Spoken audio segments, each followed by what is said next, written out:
Hey,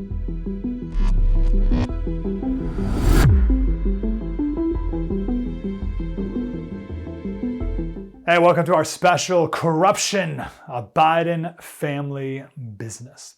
This is the most important thing to know about Joe Biden. Joe Biden is not a bumbling fool. Now let's think that in, because now you're going through all these examples of like, well, of course he is, Slater. Remember when this, remember when that? Yeah. He's now old and more senile every day, and we've seen all the clips. You've seen all the clips. You get it. And by the way, it's going to get way worse throughout this campaign than any clip you've seen of Joe Biden gaffing. But Biden has benefited the last few decades of his political career in DC with the perception that he's just a gaffe machine, right? And then because that buys into this, oh, he's just like a lovable teddy bear, regular old Joe guy. No, he's not. Joe Biden is shrewd. He knows what he's doing. He's not stepping on rakes all the way to the presidency, right? You don't trip and fall into multi-million-dollar crime enterprises, which is what we're going to highlight today. He's a lot like Nancy Pelosi in that. You look at Nancy Pelosi on camera, and she's like a disaster. You're like, how could this woman function at all in life, let alone be Speaker of the House for so long and be so effective at it? Well, it's behind the scenes, right? They're good at what they do, even if what they do is bad. So I really agree with Alex Marlow. He's the editor-in-chief of Breitbart.com. He has a book called Breaking Biden. Here. Oh, there we go. Oh, I just jumped out of scene to show that I got the book right here, right within reach. There, look at that. There it is right there. We need to stop thinking of Joe Biden as Sleepy Joe, as this guy who's just doddering in his basement. Joe Biden is a shrewd, lying, ambitious man who for nearly his entire life has had the single goal of becoming president of the United States. Now, I know a lot of people are like, oh, Slater, that's a lot of ad hominems. We're gonna highlight today lies. Shrewd's not like an insult. I don't really mean that like deceptive, I guess is kind of an insult, but like that's true. And he's ambitious, which could be good or bad. But he's not Uncle Joe. He doesn't stumble. You don't stumble in the White House. You have to work at it.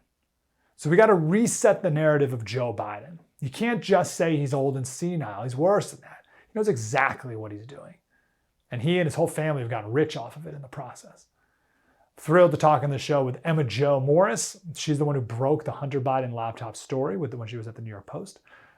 She's amazing. She gets this. She understands the why better than anyone, why this matters. We're going to talk with Peter Schweizer, who knows more about the what than anybody else. From the Government Accountability Institute, like he broke all of this Hunter Biden stuff. And then we'll talk with Senator Ron Johnson from Wisconsin, who in DC has been there from the very beginning. Peter Schweizer, by the way, says the Bidens have run a very sophisticated crime enterprise. And this is done not despite his mumbling and stumbling. Forget about that stuff. Focus on what he's done to get into the White House and what he's done since he's been there. And Joe Biden has been bad for this country. And the word we're going to talk about a lot on this show is compromised. By the way, Joe Biden's been in DC. This is my favorite Joe Biden fact. He's been in Washington, D.C. for 51 years. How can that possibly be true? So we've been a country for 236 years. So Joe Biden has been in Washington, D.C. for 22% of the entire existence of the United States. If you take the entire existence of America, since the ratifying of the Constitution, Joe Biden's been there 1/5 of the entire time. That's amazing. So I said he's a liar. That's not just me saying that. I know people are like, oh, sir, it's so mean. I don't know what you want to say. And this is nothing new. Let's go back 33 years.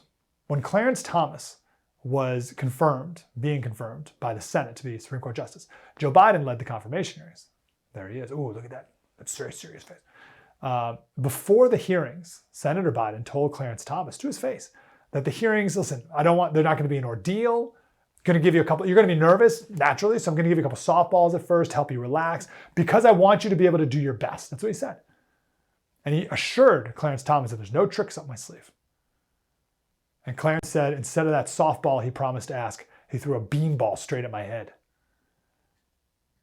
Clarence Thomas said that while he was at Yale Law School, which was just a couple of years after Joe Biden plagiarized his way through Syracuse Law School.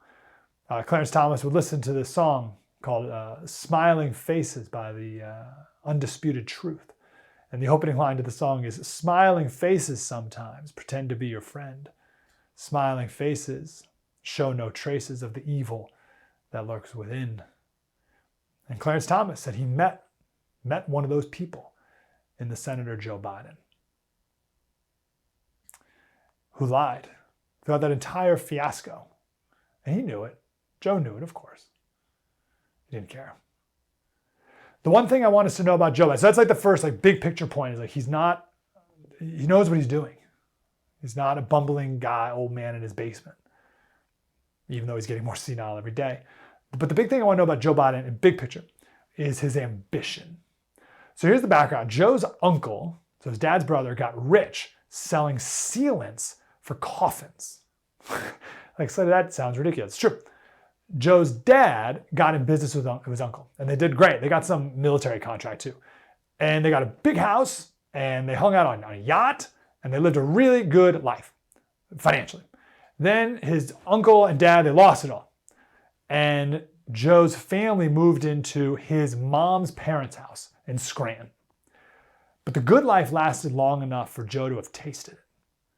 And the rest of his life was defined by trying to get that good life back and to enter in it and to be accepted by those people. When they moved to Delaware, they lived across the street from a private school called Archmere Academy, a prestigious private school. And Joe would look at it every day. There it is. And he called it his Oz. Right? It was that place that was just out of reach that he needed to go to so he could be in that upper echelon of society. And Joe, of course, he was never book smart, but he was able to build up his charisma. And because of his stuttering, he was able to really work on that the best he could. And he was good enough at football to get in. And his goal was solely to climb the social ladder. He wanted to be a Kennedy. Fast forward, after college, he knew politics was his way to project that image and to elevate his family like the Kennedys. Ben Kramer wrote a book called What It Takes. And he said, the first thing you've got to know about Joe is the house. The house. He said probably the first thing he'd show you anyway. Joe, right when he became senator, bought a 10,000 square foot compound. Look at that thing. That's what he bought in 1974. And the point of this was his way to enter into the elites of society, which was his driving mission in life. And this was his Nantucket. This is Kennedy's Nantucket compound, right?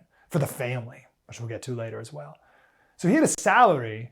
His salary was $42,000. What? I know it's 1974, so that house wasn't worth a ton compared to now, but $42,000? Well, he ended up selling it for 6 times what he paid for it. He sold it to an executive at a bank, MBNA, a Delaware bank, one of the major supporters of his campaign. Sold it for much more than what it was actually worth. I'm sure that was all on the up and up as well. That just ties into his ambition, right? Joe did not stumble his way into the White House. He calculated his way there. He did and has done whatever it took to get there. That's why he's not going to give it up easily. Joe has an ideology, and it's so far been a force for bad while he's been able to execute it. Like him there or not, maybe you think he's fine, or whatever. Just don't sell him short. That's my big point. Don't sell him short as some sort of fool who got there by accident. He knows exactly what he's doing. Senator Ron Johnson from Wisconsin has been following the Hunter Joe Biden. By the way, it's not the Hunter Biden business, it's Joe Biden's business. Has been following this from the very beginning as well. And he'll be here with us next, right here on the First TV. Spread the word.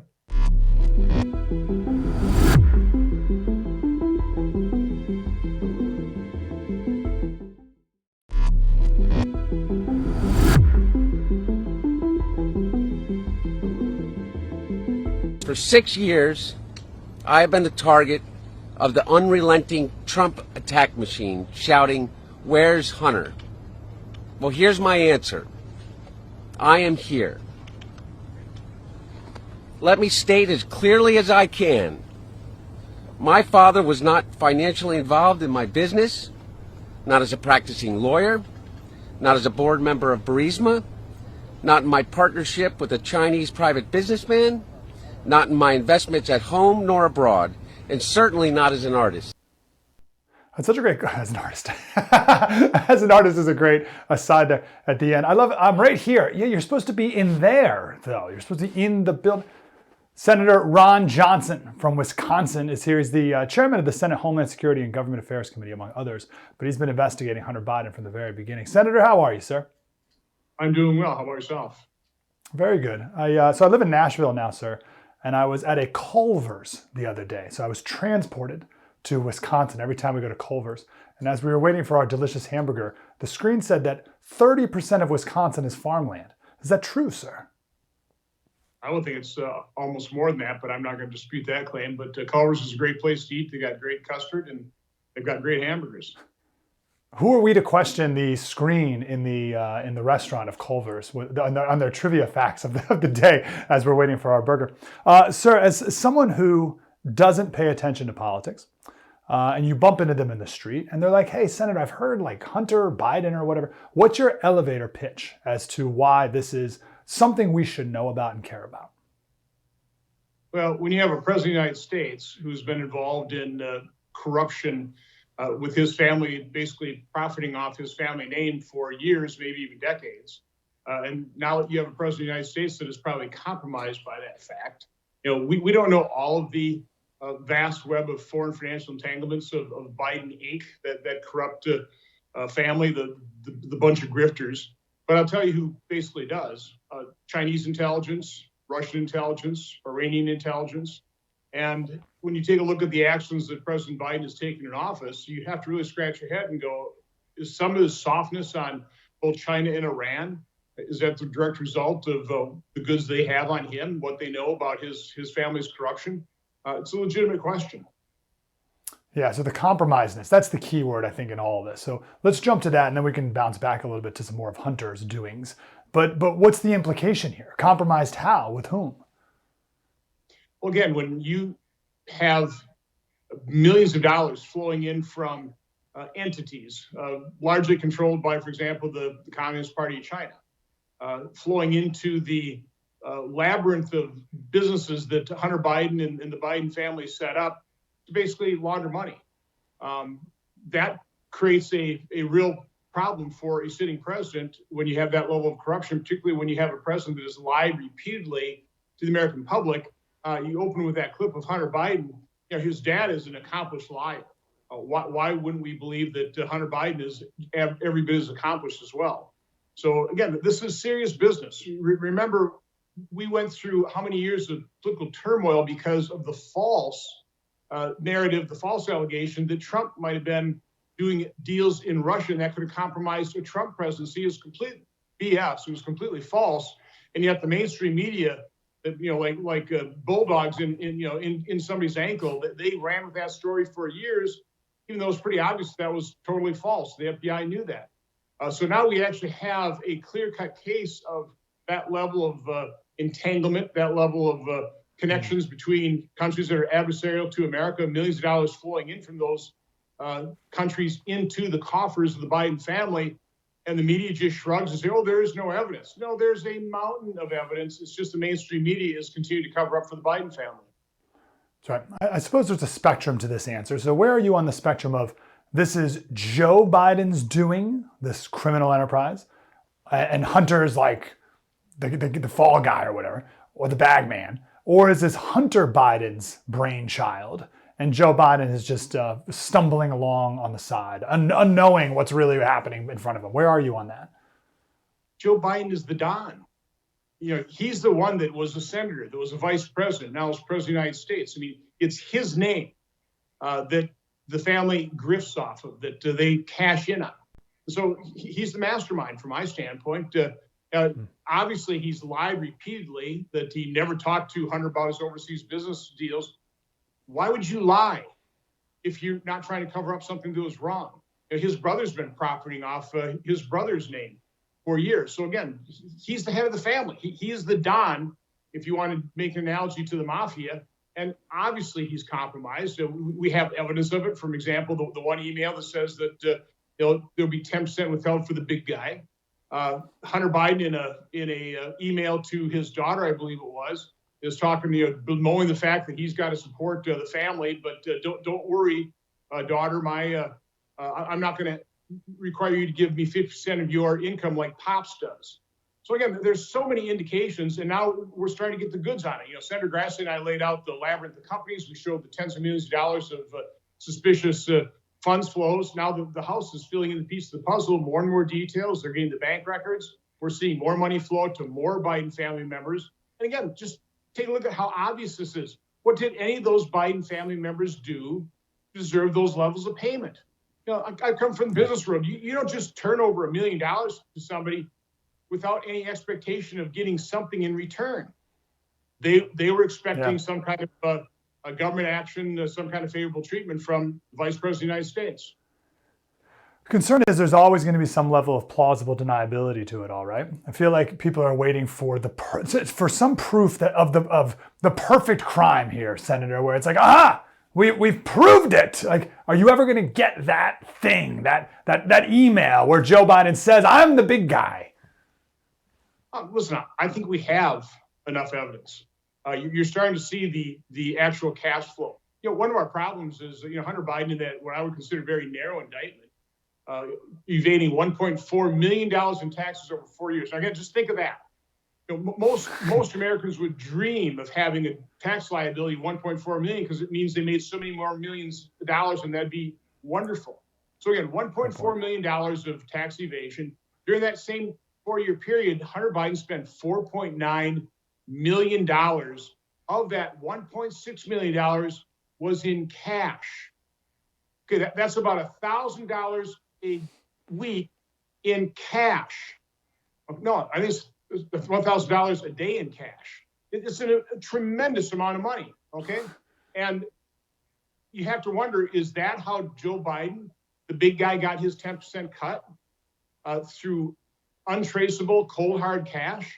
It's certainly one of the possibilities. And of course, we also saw all kinds of evidence of Hunter paying for his bills and Joe potentially putting money into his bank accounts to pay for things like, the sex trafficked women that Hunter Biden spent about $600-some thousand on alone over that time period as well. So again, the level of corruption is grotesque. It's actually vile in terms of how Hunter Biden spent these ill-gotten gains. You mentioned the cash, but Joe was asked something about that, and he said, "Well, where's the money? Where's the money, Senator? You say I'm swimming in the money. Where is it? I don't have all this money laying around." Again, I don't know where he keeps his bank accounts. Was Cayman Islands, the Bahamas, Switzerland? I don't know.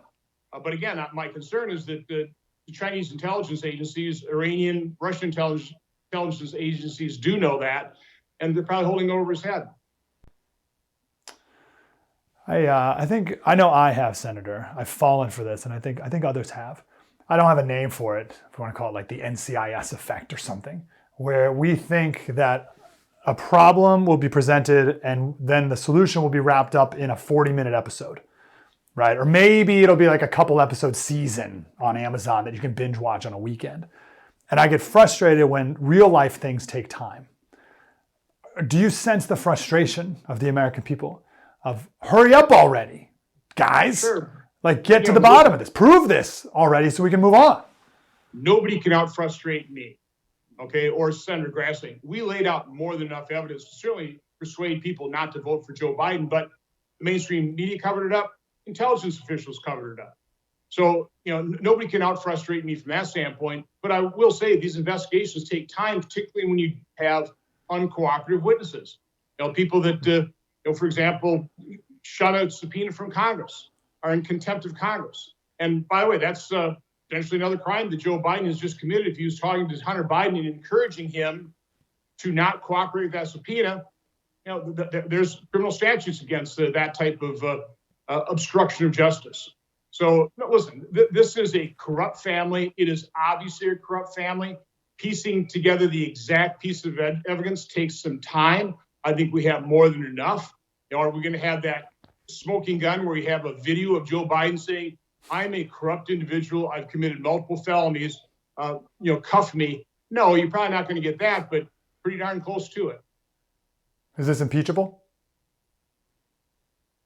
I believe so. But at the same time, when you're so close to the next election. It's going to take time. I completely support the House's impeachment inquiry. From my standpoint, to take up a lot of time in 2024 to actually impeach him in the House, only to have the Senate exonerate him because Democrats won't vote for him, or give Democrats the excuse to bump him from the ticket to have a more electable candidate. I don't think politically it'd be a very smart thing to do, but I'm all for the impeachment inquiry. The American public deserves the truth. And then we'll let the American public make the decision in terms of whether Joe Biden deserves a second term. I would hope they would open up their eyes and not only understand the corruption of the Biden family, but understand the destruction of Democrat governance and how President Biden has weakened America across the board and just about every action he has taken as president. Yeah, and hopefully Wisconsin can choose wisely. Again, last question for you, Senator. People will say, hey, what Hunter Biden did, it's no different than other politicians, and their wives will be a head of a lobbying, or they'll be a lobbyist, and they'll be like, hey, airline wants to pay me money and you can meet with my husband. Like it's the wheeling and dealing of DC. What's the big deal? Why are you making a big deal about it? First of all, whatever Hunter Biden did was orders of magnitude larger than what you might see in some people related to some members of Congress or politicians in terms of their lobbying efforts, which generally would also have to be registered. He didn't register himself as a foreign agent, which also might be a crime. So no, what Hunter Biden has done is way above and beyond the normal type of grift and corruption in Washington, D.C. This is in a league all its own. Senator Ron Johnson from the great state of Wisconsin. It's an honor, sir. Please keep up the wonderful work. Have a good day. Thank you. The man who put all this together to present to our politicians in D.C., Peter Schweizer from the Government Accountability Institute. No one is better. No one knows more. We'll get to the compromising things specifically with China with Peter Schweizer next.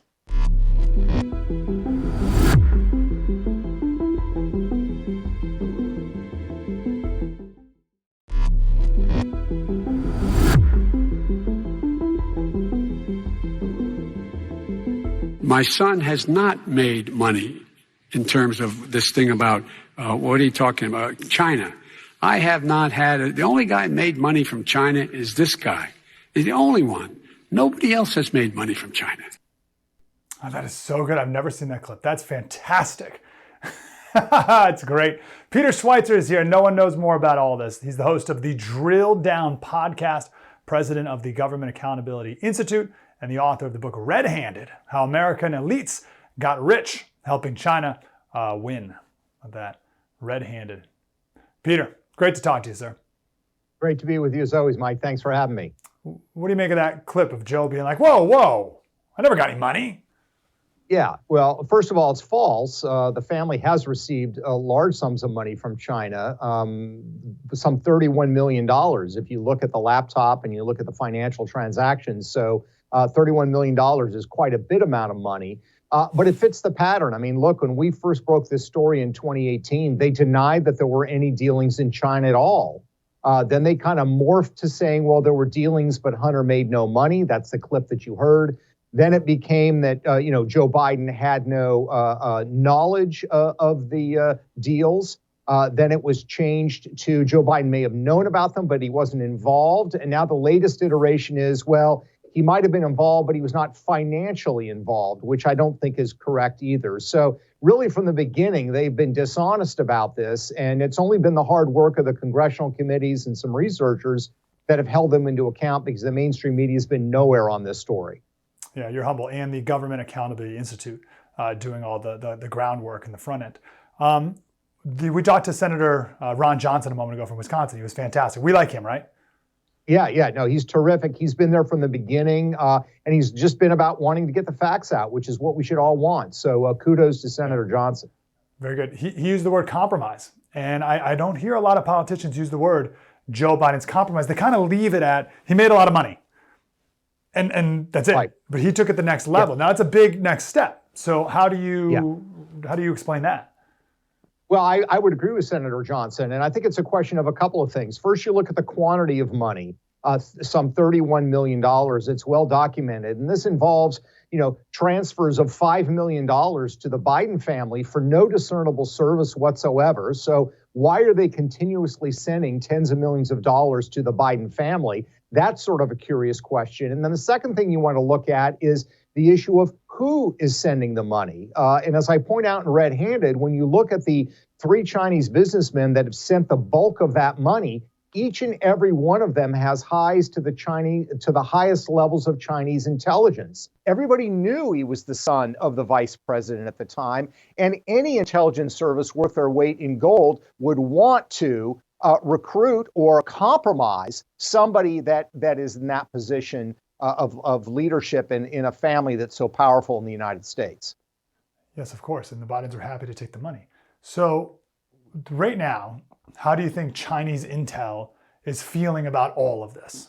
Everything with the emails coming out, investigations, impeachment inquiries, all that stuff. How does Chinese intel feel about it? Well, I think they're nervous to some extent. I mean, look, when Joe Biden was elected in 2020 president of the United States, there was a very famous speech by a Chinese official bragging, kind of smiling to the people in the audience, the Chinese audience, about, the Bidens are now in office and we helped set them up in business in China. They're very happy, I think, with the policy approach of the Biden administration. It's not perfect, but they don't want perfect.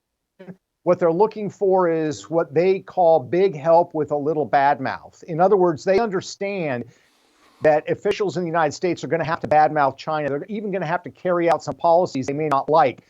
But are they helping them on the things that matter most, which is access to our capital markets, access to our technology? And in those areas, absolutely, Joe Biden is giving them everything they want. So I think they're quite happy, and they certainly would like to see Joe Biden reelected in 2024. That's got to be a priority for them. Wow. Okay. What was that expression again? Did you make up that expression, or is that No, Sun Tzu who came up with that one? It's actually a Chinese intelligence expression, which is big help with a little bad mouth. In other words, if you help us on the things that matter, if you criticize us on human rights or you say things about Taiwan, we don't care, because you need to say that to maintain your political credibility in the United States. We're focused on the big things that matter to us, and that's access to Western capital markets, that's access to technology. If you help in those areas, you say a few bad words, they're not particularly concerned. Yes, of course. Of course. How hard is your job? How hard is it to find stuff? My research abilities pretty much end at Google. I'm pretty good at Google book search. I perfected that skill in college, but that's pretty much all I got. Right. What do you guys do, and how difficult is it? Well, first of all, we have a great research team. I had 13 researchers work on Red Handed, for example, and these are people that are skilled in various ways. We also subscribe to a lot of databases and data sets that are very expensive. These are data sets that can run in the 6 figures easily per year to subscribe to. These are used by private equity funds. They're used by the Department of Homeland Security to track the flow of funds and relationships between people. So those tools are helpful, but ultimately what you need to do is you need to look at timing, you need to look at relationships, and you need to follow the money. It's the oldest game in the book. So it takes a lot of work. 13 researchers and myself worked on the book for about 2 years. So it takes a lot of research and time, but this is the only way this stuff gets exposed, because the smart people who engage in this behavior work very, very hard to try to cover their tracks. Smart people. That's what I wanted to ask you about. So our mutual friend, Alex Marlow, author of Breaking Biden, which Government Accountability Institute did a ton of work with, of course, as well. The whole theme of his book is that Joe Biden is not a dummy. I don't know what adjective you want to use. Shrewd. I don't know. What is he, and what is his role in all of this? Is he the passive observer, or is he, as Senator Johnson said, the Don? I think he is the sun around which all the other planets in the Biden family rotate. There's no way that Hunter Biden would have gone to China, would have gone to Ukraine and done these deals without the tacit approval of his father, meaning if his father told him you're not doing that, he wouldn't have done it. And every commercial opportunity that anybody in the family has generally had has come as a result of his political power. So look, He's very, very shrewd at using political power to his advantage, not just for his political career, but also for the financial interests of his family. He's a lot smarter than people give him credit for. And I think his opponents make a mistake if they, at this point, viewing as this sort of tottering old man who doesn't know what's going on. Yeah, there are certainly questions about how he's doing mentally with age, et cetera. But the bottom line, this is a guy who has known how to use a power to his personal advantage over the course of decades. And that power and that ability still remains, however diminished it might be. Yes, yes. No one's better at this. Peter Schweizer, the Drill Down podcast. Please listen to that. Support the Government Accountability Institute and get the facts at Red Handed, How American Elites Get Rich, Helping China Win. Peter, it's an honor. Please keep up the wonderful work. Thanks. Thanks so much for having me. Thank you, sir. Again, Drill Down podcast. Go watch that podcast. Coming up next, my friend Emma Jo Morris. She is the person who broke the Hunter Biden laptop story when no one else would. She's next right here on The First TV. Spread the word.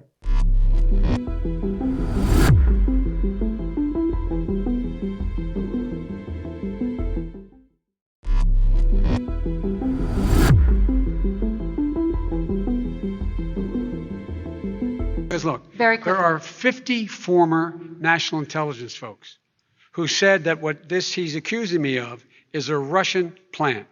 They have said that this has all the five former heads of the CIA, both parties, say what he's saying is a bunch of garbage. Nobody believes it except his and his good friend Rudy Giuliani. You mean the laptop is now another Russia hoax? And that's exactly what. Is this that's where you're exactly going? what. This was is told. where he's going. The laptop is Russia, Yeah. Gentlemen, Russia. I want to stay on the issue of race. You okay? have to be kidding. Here we Mr. go President? again with Russia. Oh, that's so good. That line, that the five top CIA people, that line is so convincing and such a lie. The great Emma Jo Morris is here, Breitbart News political editor. She is the one who broke the Hunter Biden laptop story. Emma Jo was like, I bet there were a lot of surreal moments with this whole laptop thing, but that had to be one of them when you're watching the debate and they're talking about the thing you did. Yeah. I mean, that whole time, like the time around the debate, that was, just days after we broke the story at the Post and hours after Tony Bobulinski came out, right ahead of that debate to say, hey, I'm revealing myself as one of Hunter's business partners in the CEFC China energy deal. And Hunter Biden was involving Joe Biden the entire time. And I met him as a colleague of Hunter's. It was just, God, that time was just, you'll never get it back. Yeah, we'll see what's to come. Big picture, why does this story matter? I can see a lot of people saying, oh, there's more pressing things in the border, and obviously the border matters. All these other things matter too. But what's the significance of all of this? Yeah, so there's two major elements of significance to this story. And I get this question a lot because sometimes it feels like, the rantings of a crazy person or the musings of somebody who has no problems. And I hear that criticism, but I completely disagree with it. And it's not just because I broke the story. The reason it matters is because, first of all, we're talking about a vast, corruption ring, basically, with this family where they have interests all over the world that are their personal interests. And the most basic role of the president, or really any lawmaker, any elected official, any member of government, is to advance the interests of the United States. We get caught up a lot of times in who's the good guy and who's the bad guy. And as far as I'm concerned, there's nothing that is relevant to a conversation about policy and politics other than interest and what is in the national interest of the country. So if you have a president who has his own interests that may clash, in this case, definitely do, because the business partners are the most corrupt countries that you can imagine in the world, and ones who are not friends of America, like China is the prime example. You have their interests, they have personal interests tied up in people who have opposing interests to the country that they represent. And then that ends up manifesting in bad policy for every American that every American feels. For example, obviously this cannot be, I want to caveat what I'm about to say, that this cannot be directly necessarily linked to the Biden family business. But when gas prices were going up ahead of the midterm election, Joe Biden released strategic oil reserves of this country. And in order to, increase the flow of oil. And in that time, there was some oil that was sold to China while we were suffering, skyrocketing gas prices. And that was one of the most painful moments for the people of this country financially. And he's sending money, he's sending gas to China. What is that? Like, why did he do that? There's no logical reason for that to have happened. Again, I'm not saying that I have proof that this is because his son Hunter was in business. However, all I'm saying is we can't know because these people are corrupt, obviously. Now, the second reason this story is important, is because aside from what it revealed about the Biden family, it also revealed an insane conspiracy within the government to censor journalism. And it wasn't, I talked about this in Congress, actually. It wasn't because the reporting wasn't true, as Joe Biden lied about in that clip that you opened up in the cold open with. It's because the reporting was true, not because it was false. It was censored because it was inconvenient to the regime. And that, to me, is so, that gets to the bedrock principles of this country. So that's the key line right there. It was censored because it was true, not because it was false. Now, of course, every time something's censored, we're told because it's misinformation or whatever. But what you released with the Hunter Biden story was justified censoring it on was that it's misinformation, according to who? Spies and the entire industry in journalism and communications, in the case of social media companies, just took that line and ran with it, didn't question it for 1 second. Slater, I don't know if you're aware of the role of a journalist, but it's actually to question people in power who are shrouded in secrecy. If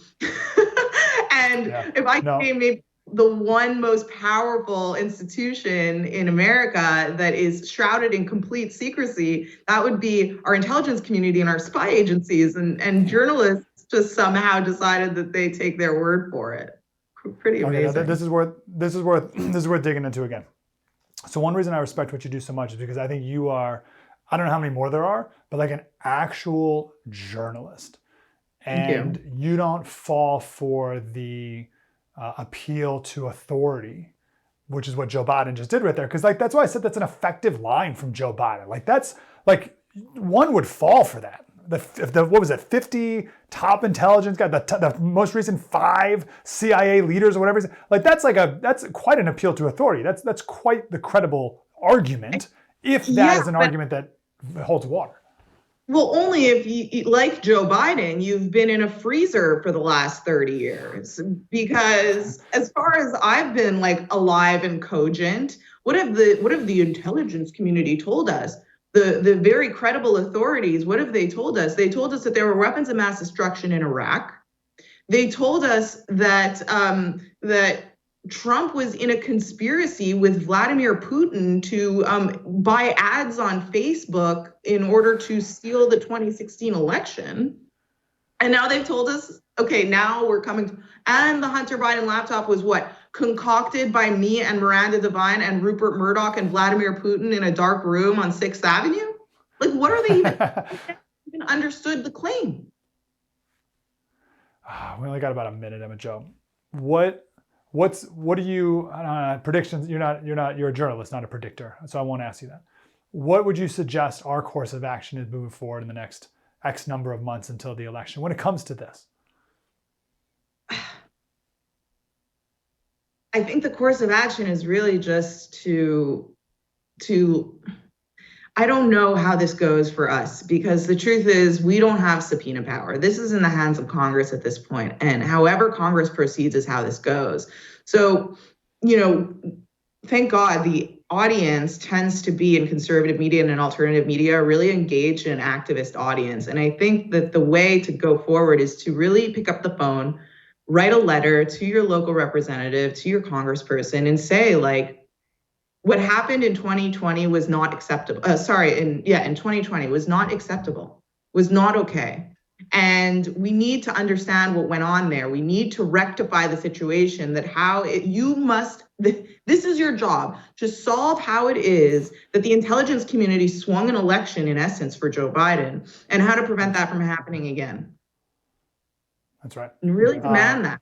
demand that action, because these guys, they do investigations and they kind of hang their hat on that, we sent out a flurry of letters. And it's like, no, we need a legislative solution to prevent this from ever happening again. Like the New York Post is the oldest paper in America. It was founded by Alexander Hamilton. The New York Post is the 4th largest circulated newspaper in America.